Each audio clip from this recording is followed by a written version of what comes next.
Hello বন্ধুরা, আমি হুসেন আছি আপনাদের সাথে অনলাইন সেটিং 786 এর পক্ষ থেকে। আজকে ডিফাইন ধরনের আপনাদের সামনে একটা ব্লগ তুলে ধরবো।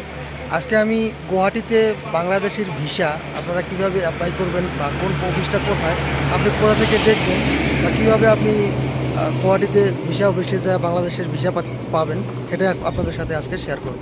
তো চলুন বন্ধুরা, এখন শুরু করা যাক। আমরা এখান থেকে আমাদের বাসা যেখানে, এখান থেকে নিত্য বাজার থেকে আমি এখন গুয়াহাটি গাড়িতে চড়বো।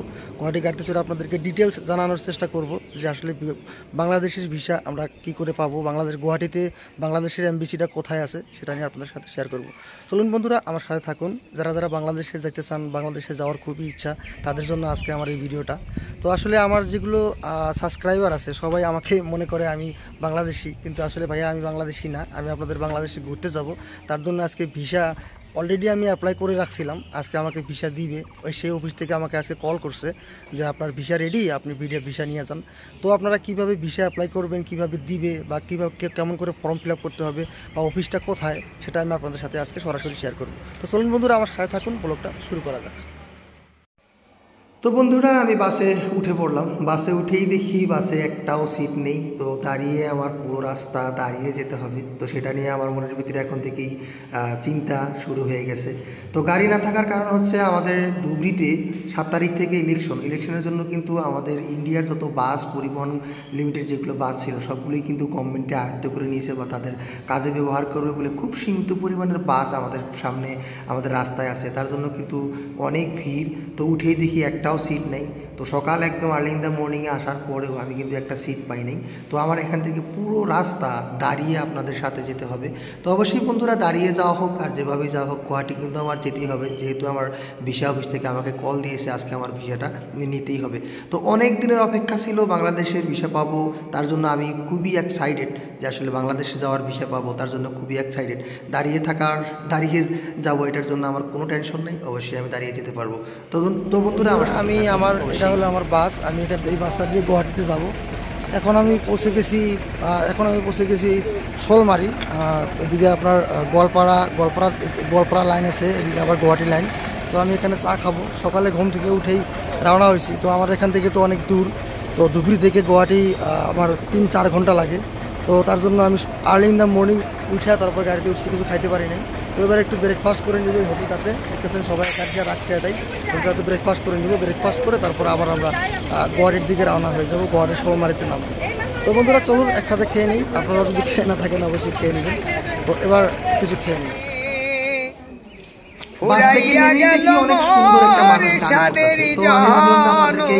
একটু বিনোদন দিয়ে প্রাণের বান্ধব রে, আমায় দাও দেখা দয়া করে, ওরে আসিতে হবে মন বাহারে বারে, এই না ভাবের বাজারে, আর না হবে মোর মানব জনম, পাষাণে ভাঙ্গিলে মাথারে, প্রাণের বান্ধব রে, আমায় দাও দেখা দয়া করে, আমি যাহারও লাগিয়া খাটিয়া মরিনু, একদিন সেও তো ভুলিয়া যাবে রে, প্রাণ পাখি মোর পলকে উড়িবে, ছাড়িয়া সকল মায়া রে, প্রাণের বান্ধব রে, আমায় দাও দেখা দয়া করে। জি, অনেক সুন্দর। তো আসলে আমি এই শোলমারিতে আইসা যখন আমি ব্রেকফাস্ট করতেছিলাম, তখন এই ভাইয়াটা অনেক সুন্দর গান করতেছিল। তো আমি বললাম যে একটা ফুল গান করো, অনেক সুন্দর একটা গান গাইলো। তো বন্ধুরা, আসলে এভাবে কোন জায়গায় কোন মানুষের কীভাবে যে আল্লাহ প্রতিভা দিয়ে রাখে, তো আসলে দেখা না হলে বা তাদের কাছ থেকে গান না শুনলে আসলে বোঝা যায় না। তো ছোট্ট করে আমার ব্লগের ভিতরে ছোট্ট করে আপনাদেরকে বিনোদন একটা দিতে পেরে আমি আসলেই ধন্য। তো বন্ধুরা থাকবেন আমার সাথে, আমি আসি আজকে বাংলাদেশ ভিসা কীভাবে অ্যাপ্লাই করবেন আর ভিসা অফিসটা কোথায়, যতটুকু আমি পারি আমি ততটুকু প্রসেসটা আপনাদের বোঝানোর চেষ্টা করব, আর যতটুকু আমি পারি ততটুকু ভিডিও করার চেষ্টা করব, আপনাদের সামনে তুলে ধরার চেষ্টা করব, আপনাদেরকে বোঝানোর চেষ্টা করব। তো এবার আমার গাড়ি ছেড়ে দিবে, আমি আবারও রওনা হব গুয়াহাটির দিকে, গুয়াহাটি জালুকবাড়ির দিকে। তো সেখান থেকে আবারও আপনাদের সাথে ভিডিওতে আমি কন্টিনিউ করব, বা আপনারা আমার সাথে থাকবেন, ভিডিওতে একটু কন্টিনিউ করব। ধন্যবাদ।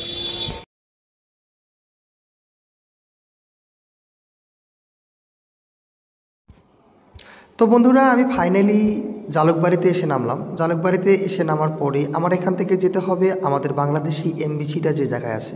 মূলত বাংলাদেশি এমবিসিটা পুরনো যেটা ছিল সেটা ছিল শিলপুখুরি, এবার কিন্তু সেখানে আর নেই।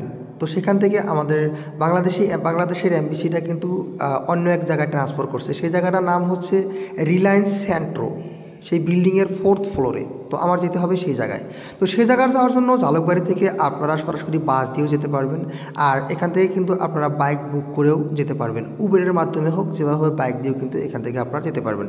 তো যেহেতু আমি ধুবড়ি থেকে আসছি, তো আমার এখান থেকে ব্যাক হতে হবে। আপনাদের আগেই বলে রেখেছি এখান থেকে গাড়ির পরিমাণ খুবই কম, তার জন্য আমি খুব তাড়াতাড়ি যেটা আমি খুব তাড়াতাড়ি করতে পারবো সেটাই আমি বেছে নিয়েছি। তো এখান থেকে একটা বাইক বুক করছি। বাইক বুক করে সরাসরি আমি জু রোড রিলায়েন্স সেন্ট্রোতে চলে যাব 4th ফ্লোরে। তো অলরেডি কিন্তু তারা আমাকে ফোন করে বলে দিয়েছে যে আপনি অলরেডি আপনার ভিসা রেডি হয়ে গেছে, তো আপনি ভিসাটা কালেক্ট করবেন। তো সেখানে আমার বিশেষ কোনো কাজ নেই, আমি জাস্ট যাব আর ভিসাটা কালেক্ট করব, অন্য কোনো কাজ কিন্তু আমার সেখানে আর নেই।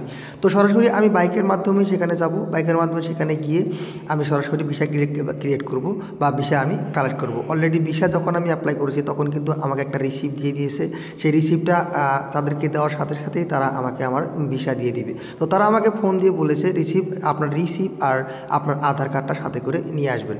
তো আমি আজকে আমার রিসিপ্ট আর আমার আধার কার্ডটা সাথে করে নিয়ে আমি আসছি সেই আকাঙ্ক্ষিত বিষয়টা আপনাদের সাথে শেয়ার করব বলে। আর তো বন্ধুরা আপনাদেরকে একটা কথা আগে থেকেই বলে রাখি, বাংলাদেশি ভিসার জন্য আপনারা কখনোই দালাল ব্যবহার করবেন না। দালাল ব্যবহার করলে আপনাদের কাছ থেকে মিশামিশি অনেক টাকা হাতিয়ে নেবে।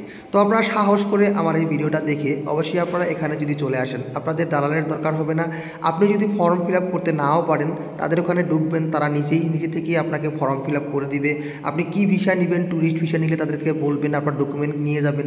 আপনার কোনো ডকুমেন্টের দরকার হবে না, জাস্ট আপনার আধার কার্ড আর আপনার পাসপোর্টটা নিয়ে যাবেন, তারা নিজেই আপনাকে ফর্ম ফিল আপ করে দিবে, সব কিছুই আপনাকে করে দিবে। করে দেওয়ার পরে ঠিক 7 দিনের ভিতরেই কিন্তু আপনি আপনার আকাঙ্ক্ষিত ভিসাটা পেয়ে যাবেন। তো সর্বপ্রথম যখন আমাদেরকে শিলপুকুরি থেকে তারা আমাদেরকে ভিসা দিয়েছিল তখন কিন্তু একদম ফ্রি ছিল। এখন কিন্তু আর বাংলাদেশের ট্যুরিস্ট ভিসা আর ফ্রি নেই। বাংলাদেশের ট্যুরিস্ট ভিসা পাওয়ার জন্য ভিসার জন্য আপনার 800 টাকা ফিস দিতে হবে, আর ফর্ম ফিল আপ করার জন্য আপনার দিতে হবে। বন্ধুরা আমি ইতিমধ্যে এসে পড়েছি রিলায়েন্স সেন্ট্রো জু রোড। আপনারা এখানে এই বিল্ডিংয়ের আপনারা 4th ফ্লোরে আপনাদের যেতে হবে বাংলাদেশ ভিসার জন্য। আমি কিন্তু অলরেডি এসে পড়েছি এখানে। তো আমার যতটুকু ভিডিও করার পারমিশন দিবে ততটুকুই আমি ভিডিও করতে পারবো, তাছাড়া কিন্তু আমি ভিডিও করতে পারবো না। এখানে অবশ্যই আসবেন আপনারা।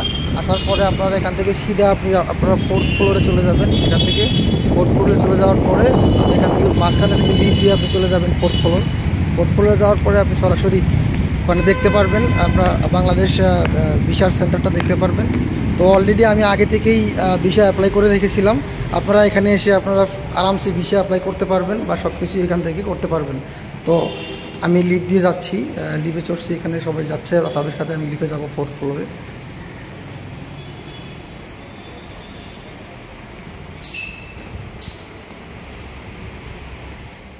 আমি অলরেডি বাংলাদেশের ভিসা পাসপোর্ট জমা দিয়েছিলাম বা ভিসা অলরেডি পেয়ে গেছি। আপনারা যদি এখান থেকে দেখেন, এখান থেকে আপনারা ভিসা অ্যাপ্লাই করতে পারবেন।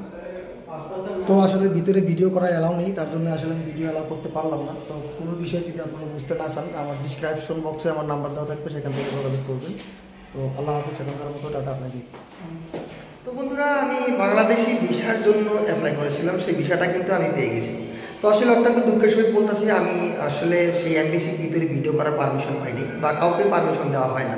তো তারপরেও আমি তাদের সাথে কথা বলছি, তারা অত্যন্ত খুবই ভালো মানুষ। তো তাদের কাছে আপনি আপনার ডকুমেন্ট নিয়ে যাবেন। ডকুমেন্ট বলতে কোনো কিছুই না, আপনি জাস্ট আপনার পাসপোর্ট আর আপনার আধার কার্ডটা নিয়ে যাবেন।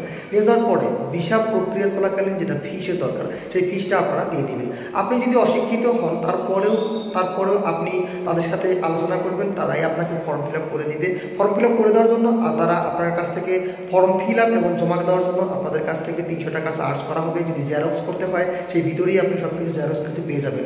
তো আর ভিসা পারপোসে যেটা ফিস নেওয়া হবে সেটা হবে 800 টাকা। তো সারা ফিস টিস কেটে আপনার পাসপোর্ট সাবমিট করার পরে তারা একটা রিসিপ্ট দিবে, সেই রিসিপ্টটা নিয়ে আপনি বাসায় চলে আসবেন। বাসায় চলে আসার পরে ভিসা প্রক্রিয়া চলাকালীন আপনাকে মেসেজ দিয়ে জানিয়ে দিবে, বা আপনাকে যখন আপনার ভিসা ক্লিয়ার হয়ে যাবে বা ভিসাটা আপনার রেডি হয়ে যাবে, তখন আপনাকে তারা সেই এমবিসি থেকে আপনাকে কল করে জানিয়ে দিবে যে আপনার ভিসাটা কমপ্লিট হয়ে গেছে। তখন আমার মতো করে আপনি সেই জায়গায় গিয়ে ভিসাটা উঠিয়ে নিয়ে আসবেন। তো বন্ধুরা, আমি আসলে দুঃখিত, আপনাদেরকে ভালো জানকারি দিতে পারছি কিনা আমি জানি না।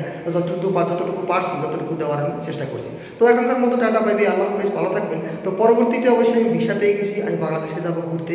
অবশ্যই আপনারা আমার সাথে থাকবেন। তো বাংলাদেশে ঘুরতে যাওয়ার সেই ব্লগগুলো মিস করবেন না। অবশ্যই আমি যথাযথভাবে চেষ্টা করবো আপনাদেরকে ভালো ইনফরমেশন দেওয়ার জন্য। তো এখনকার মতো বাই বাই, আল্লাহ হাফেজ, ভালো থাকবেন, সুস্থ থাকবেন।